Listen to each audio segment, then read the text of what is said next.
What is up, everyone?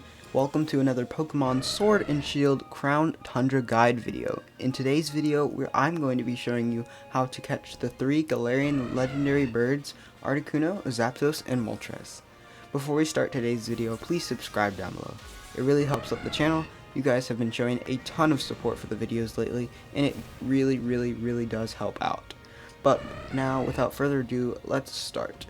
So the first Pokemon that obviously before you do anything, you're going to have to go to the big tree in the actual Crown Tundra. Obviously, if you do not have Crown Tundra, you will not be able to access these legendary Pokemon. But once you go through the tree cutscene, there will be 3 different areas that the legendary Pokemon will flee to.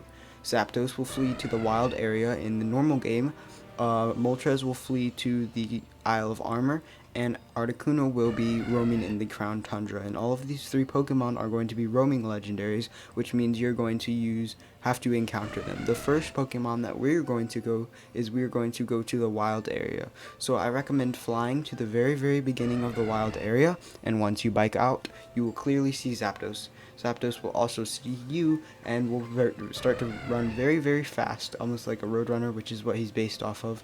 And your goal is going to be to catch Zapdos. And obviously you might look at this and be like, wow, this is impossible.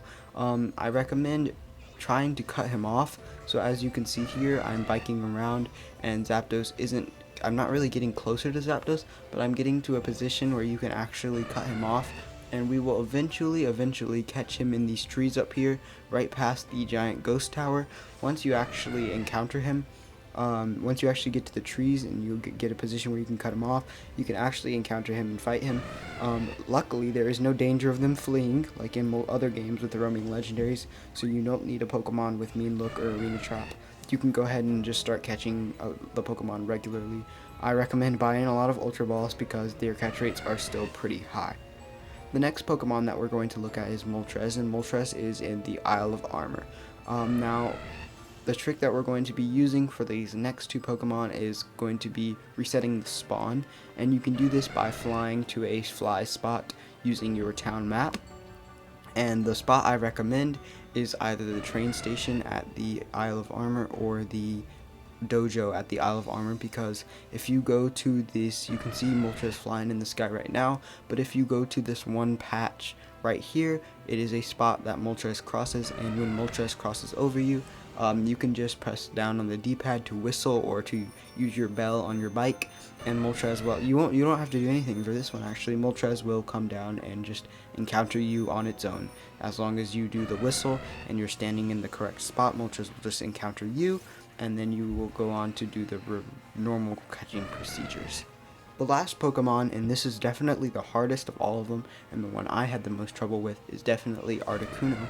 Articuno's spawn rate is the time frame is very hard to get. So because in where he spawns, there isn't really a clear fly spot right near it. So I recommend flying to the fly spot right in front of the Reggie Cave or the Reggie Ice Cave.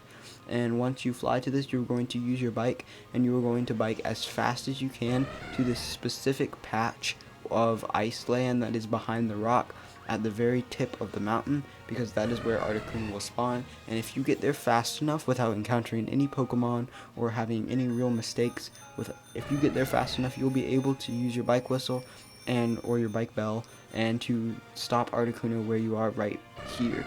The only thing that's hard about this is that they have this little additional challenge where Articuno will duplicate itself and make 3 of itself. And you're going to have to find out which one is the real one. If you go into the wrong one, then Articuno will laugh at you and run off again, and you'll have to do it all over again and respawn. But it's actually not as hard as you think. There's actually a really easy way to do it. When Articuno is splitting up, you can see that one of them will laugh, and if you just keep your eye on that one, it will be the one that, and they go pretty slowly, so make sure to keep an eye on the one that laughs, or the one that actually animates itself, and then just run into that one, and the other 2 will disappear, and then it will teleport into you and start the encounter. So I recommend taking this one, making sure you know the path up the mountain, because you do not want to end up messing up the path. You don't want to end up in anything else that could happen wrong. You do not want that to happen. So that is all of the 3 legendary birds that you can catch. Obviously, they do not have anything that you get with them. They are just for catching purposes. And then obviously after this, probably once you've caught all this, you're going to want to check in with Peony to continue your story quests. But with that all out of the way, that is all that I have for today. Thank you guys for watching this video, and I will see you next time.